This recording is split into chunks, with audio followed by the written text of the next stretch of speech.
BCB বস তামিম ইকবাল ভাইয়ের কাছে এটা আবেদন করি যে মাঠের যেটা সিন্ডিকেট এটা যাতে তিনি একটু দূর করে দেন। কারণ আপনার টেস্ট ক্রিকেটে এরকম রান বাংলাদেশের জন্য যথেষ্ট হিউজ। আমার বিশ্বাস যে বাংলাদেশ 480 থেকে 500-এর কাছাকাছি একটা ইনিংস করবে আশা করি ইনশাল্লাহ। ভাই ছোটবেলা থেকে পাকিস্তানের খেলা পছন্দ করি, তো এই জন্য পাকিস্তানের খেলা দেখি।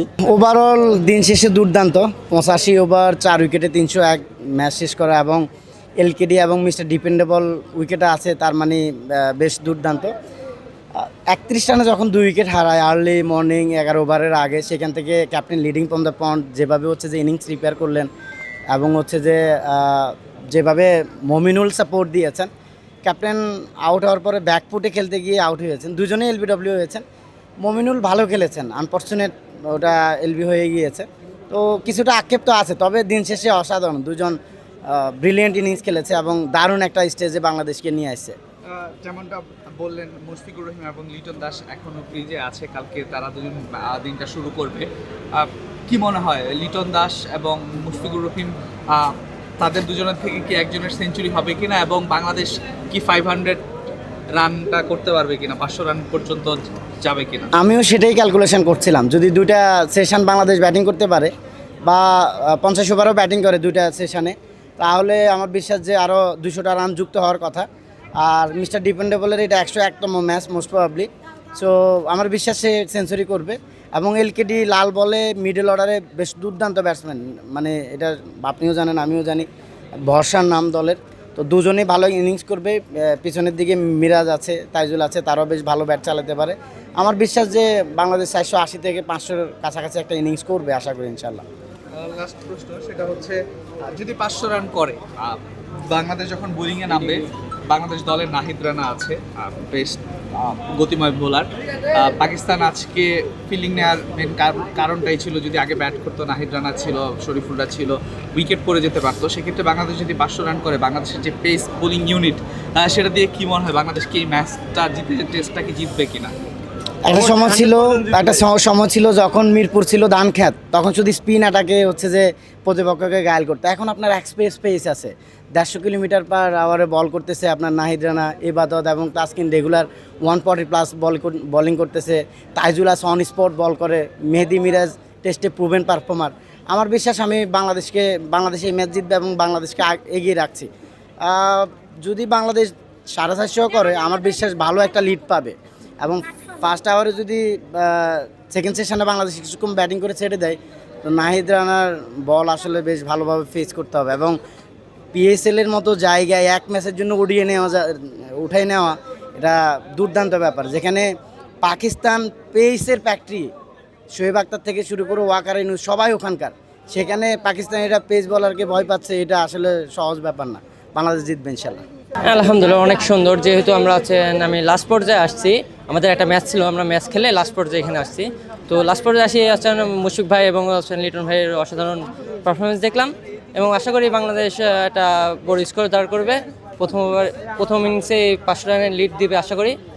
এবং আপনারা দেখবেন এটা মিরপুরের স্পিন পিচ, যেহেতু স্পিন উইকেট, এক্ষেত্রে বাংলাদেশের স্পিনার যারা আছে তারা অবশ্যই একটা ভালো পারফরমেন্স করবে আশা করি।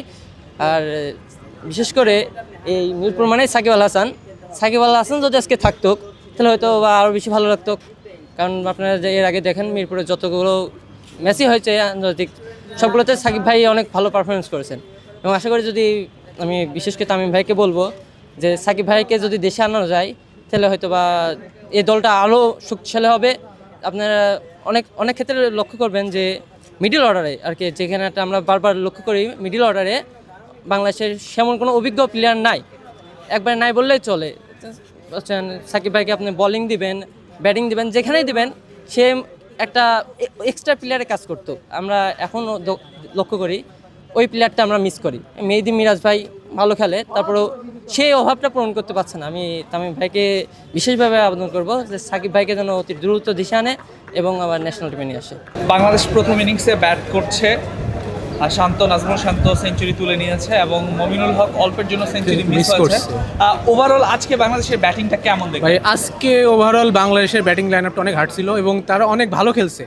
কারণ আপনার টেস্ট ক্রিকেটে এরকম রান বাংলাদেশের জন্য যথেষ্ট হিউজ, আর বাংলাদেশ আরও রান করে, কিন্তু আজকে যেহেতু ব্যাটসম্যান অনেক ভালো করছে, মনে হয় সবাই ভালো খেলছে, প্রত্যেকটা প্লেয়ারই আজকে অনেক ভালো খেলছে।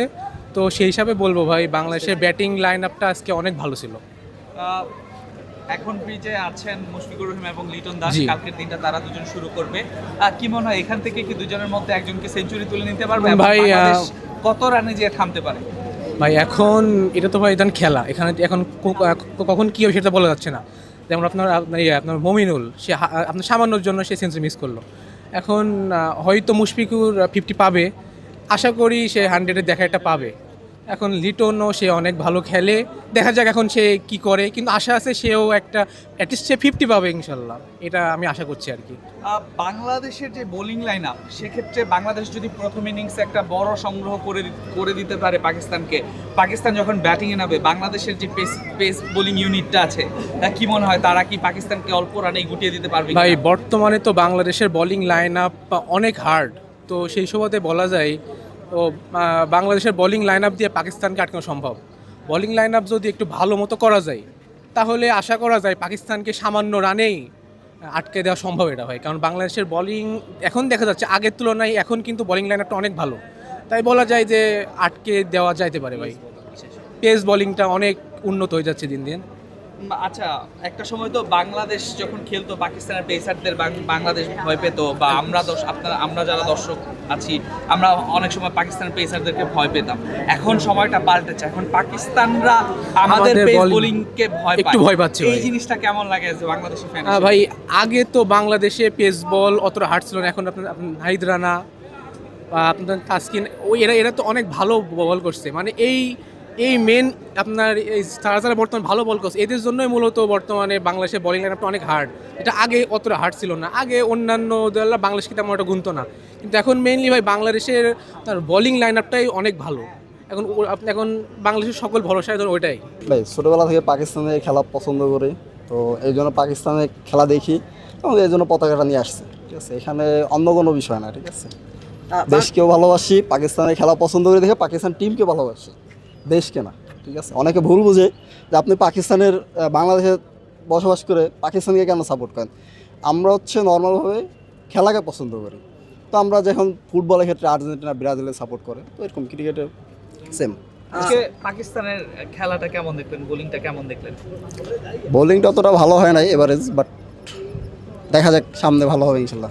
বাবর আজম টিমে নেই, একাদশে নেই, ব্যাপারটা আসলে হ্যাঁ, বাবর আজম নাই, এই জন্য খারাপ লাগছে, থাকলে ভালো হইতো। মাঠে আসলে বাংলাদেশ পাকিস্তানের খেলা হচ্ছে, আপনি পাকিস্তানকে সমর্থন করছেন নাকি বাংলাদেশকে সমর্থন চান? কে ম্যাচটা জিতুক আসলে? যে জিতুক এনজয় করছি। মানে আপনার চাওয়াটা কি, আপনি কাকে চান? না, দুইটাই, যেহেতু আমি বাংলাদেশে বসবাস করি, বাংলাদেশকেও সাপোর্ট করি, পাকিস্তানকেও সাপোর্ট করি। খেলাধুলায় তো যে কোনো একটা হ্যাঁ, দলকে তাই। সমর্থন করতে, মানে একটা দলই জিতে, যদিও টেস্টে ড্র হওয়ারও সম্ভাবনা থাকে, হ্যাঁ, অবশ্যই। সেক্ষেত্রে আপনি কি চান কি ম্যাচটা ড্র হোক? না, একটা পক্ষে যাক, যে কোনো এক পক্ষে গেলেই হবে। এখন প্রথম ইনিংসে মোটামুটি বাংলাদেশ ভালোই খেলছে আলহামদুলিল্লাহ। ফার্স্টে ওপেনার দুইজন ওরা ভালো খেলতে পারে নাই, শুরুটাকে ভালো করতে পারে নাই, কিন্তু শান্ত ভালো করছে, 100 করছে। তারপরে মমিনুল অল্পর জন্য 100টা মিস করছে। মুশফিকুর রহিম 48 রান করছে। তো ওভারঅল ভালো খেলছে, আশা করা যায় কালকে দিনের শুরুটা ভালো করতে পারবে। যদি তারা প্রায় 1.5 দিন বা 2 দিন মতো ফুল ডে খেলতে পারে কালকে, তাহলে একটা ভালো খেলতে পারবে। আর বোলিং লাইন আপ তো বাংলাদেশের ভালো আলহামদুলিল্লাহ। এখন পর্যন্ত বাংলাদেশের যে বোলিং লাইন আপটা আছে, যেমন এই ম্যাচটাতে নাহিদ রানা, তাসকিন আহমেদ এবং ইবাদতকে রাখা হয়েছে, বাংলাদেশ যদি একটা বড় সংগ্রহ করতে পারে, সেক্ষেত্রে কি পাকিস্তানকে কম রানে আটকানো সম্ভব কিনা? এটা বর্তমানে প্রেক্ষাপটে সম্ভব, কেননা বাংলাদেশের পেস বোলিং লাইন আপ ওয়ার্ল্ডের মধ্যে এখন অন্যতম। বিশেষ করে নাহিদ রানা, তাসকিন আছে, ইবাদত অনেক দিন পরে বল করছে, সেহেতু ভালো। আর অন্যদিকে তাইজুল আছে স্পিনে, মেহেদী মিরাজ আছে, আশা করা যায় আটকাতে পারবে কালকে। শান্ত একটা সেঞ্চুরি করলো, মমিনুল হক সেঞ্চুরির কাছাকাছি ছিল, সেঞ্চুরিটা মিস হলো। ওভারঅল আজকে প্রথম ইনিংসের বাংলাদেশের ব্যাটিংটা কেমন দেখলেন? একটু নেগেটিভ কথা দিয়ে শুরু করি, যে বাংলাদেশের এটাই আফসোস যে ইনিংস বড় হয় না, 101 করে আউট হয়ে গেছে, এটা 200 হইতে পারতো। আবার মমিনুল সেঞ্চুরিটা মিস করছে, এটাও একটা বড় লস। সো আমাদের যেই জায়গাটায় বাংলাদেশে ডেভেলপ করা দরকার ইনিংসটা লম্বা হওয়ার, বাট ওভারঅল এটা ভালো দিন গেছে। আমরা আশা করি যে এই ম্যাচের রেজাল্ট হবে বাংলাদেশ জিতবে, কারণ বাংলাদেশ ড্রাইভিং সিটে আছে, 4টা উইকেট নিচ্ছে মাত্র। সো হোপফুলি যে 500 রান করে যদি ডিক্লেয়ার দিয়ে দেয় কালকে হাফ দিতে, তাহলে বাংলাদেশের জন্য একটা ভালো সুযোগ থাকবে। বাট ওই যে আফসোস, ইনিংস বড় হয় না, ডাবল সেঞ্চুরি কেন হয় না। বাট মুশফিকের জন্য আশা করছি যে ও যেন একটা সেঞ্চুরি পায়। আরেকটা বিষয় বলতে হয়, বাংলাদেশ যদি 500 রান করতে পারে সেক্ষেত্রে আজকে বাংলাদেশ পাকিস্তান দলে শাহিন আফ্রিদি মতো বোলাররা ছিল, বাট আমাদের দলে কিন্তু নাহিদ রানার মতো একটা গতিময় ফাস্ট বোলার আছে, এবং যেই পিচটাতে খেলা হচ্ছে সেটাতে নাহিদ রানা একটু কার্যকরী হতে পারে। ওভারঅল নাহিদ রানাকে নিয়ে কি বলতে না, চান? এইটা আমার কাছে একটা প্রাউডের বিষয়। এটা মনে করেন যে আপনি এটা কোটও করতে পারেন যে এটা সবচেয়ে প্রাউডেস্ট মুভমেন্ট, যে বাংলাদেশের পেসারদেরকে পাকিস্তানিরা ভয় পাচ্ছে। যেটা সারা জীবন আমরা চিন্তা করতাম যে পেস বোলারদের প্রডিউসিং জায়গায় হচ্ছে পাকিস্তানি ফাস্ট বোলারদের ভয়ে ব্যাটসম্যানরা কাঁপাকাঁপি, সেখানে বাংলাদেশের ফাস্ট বোলারদেরকে সমীহ করে ইজ্জত করে পাকিস্তানিরা কথা বলতেছে, এবং তারা ওই ভয়ে ছিল যে আজকে বাংলাদেশ টসে জিতে যদি বোলিং নিত তাহলে সকালবেলা কিন্তু 4-5টা উইকেট পড়ে যেত, এই ভয়ে তারাও ছিল। সো আমি আশা করি যে বাংলাদেশের pace bowling unit, specially Nahid Rana and team খুব ভালো করবে, এবং বাংলাদেশ যদি 500 করে ওদেরকে ব্যাটিং করতে দেয়, ওরা ফার্স্ট ইনিংসে 300 করতে পারবে না। প্রথম ইনিংসে বাংলাদেশের ব্যাটিংটা কেমন দেখলেন? আজকে বাংলাদেশ যেভাবে ব্যাট করেছে, আপনারা কি প্রত্যাশা করেছিলেন কিনা বাংলাদেশ এভাবে ব্যাট করবে? আলহামদুলিল্লাহ, আমরা আসলে প্রত্যাশা করেছিলাম বাংলাদেশের যে ব্যাটিং অর্ডারটা খুবই ভালো। তবে আমার কাছে হচ্ছে যে ফার্স্টে যারা ব্যাটিং করছিল ওপেনিংটা একটু হচ্ছে লুজ গেছিলো। ওইটা যদি একটু ভালো করা যায়, ডেভেলপমেন্ট করা যায়, তাহলে আরও রান বেশি করা যেত।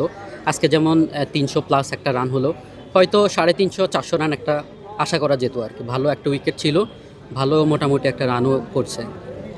বাংলাদেশ যদি প্রথম ইনিংসে একটা বড় রানের সংগ্রহ দাঁড় করায়, সাপোজ আমি যদি ধরি 500 রান করে প্রথম ইনিংসে, সেই ক্ষেত্রে পাকিস্তান যখন ব্যাটিংয়ে নামবে, বাংলাদেশের যে বোলিং লাইন আপ আছে, যে পেসার আছে নাহিদ রানা, বেশ দ্রুত গতির বলার, তাদেরকে দিয়ে কি পাকিস্তানকে আটকানো সম্ভব কিনা?